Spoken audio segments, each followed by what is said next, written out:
ベロブルグの下層部では奇妙な噂が流れている。スバローグというロボットは多くの住民と対立しているが、一人の少女に対しては人類に近い感情や論理を示していると。血とオイルは交わらない。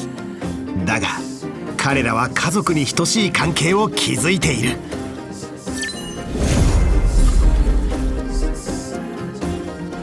クラーラは壊滅の運命を歩む物理属性キャラクターだ。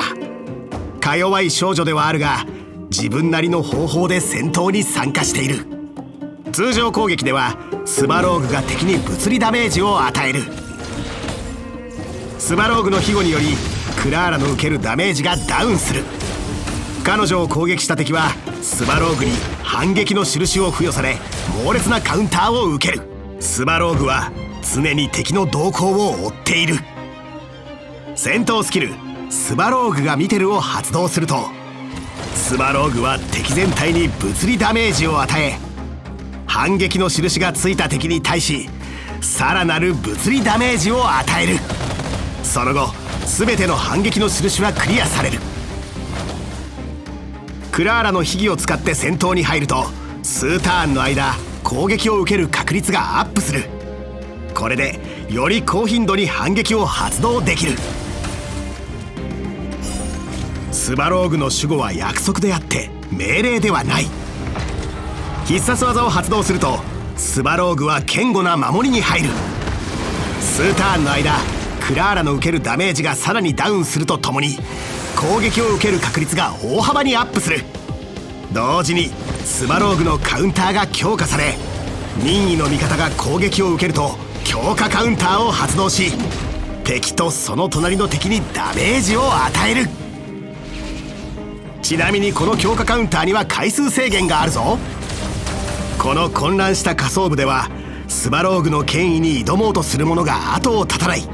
そして彼はその鉄拳で下層部の秩序を保っている。3体の敵がクラーラを攻撃したが、全てスバローグに防がれカウンターを受けた。スバローグは攻撃してきた不届き者どもにすかさず反撃の印を付与する。クラーラの戦闘スキルが発動。スバローグはミサイルで敵全体を攻撃した直後、反撃の印によって追加のダメージを与えた。一瞬で片付いたな。第2波の敵が現れ、クラーラが必殺技を発動。スバローグのカウンターが強化された。味方が攻撃を受けると彼は敵にカウンターを放ち、その隣の敵にもダメージを与えるぞ。スバローグのカウンターにより敵は見事に鎮圧され、下層部は再び秩序を取り戻した。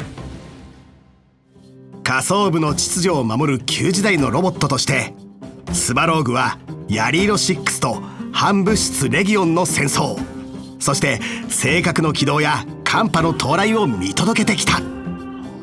彼は全ての秘密を封印し、その後の下層部の秩序と平和を守ってきたのである。ちょっと待った、なんで最高機密の中にクラーラの映像が混じってるんだ。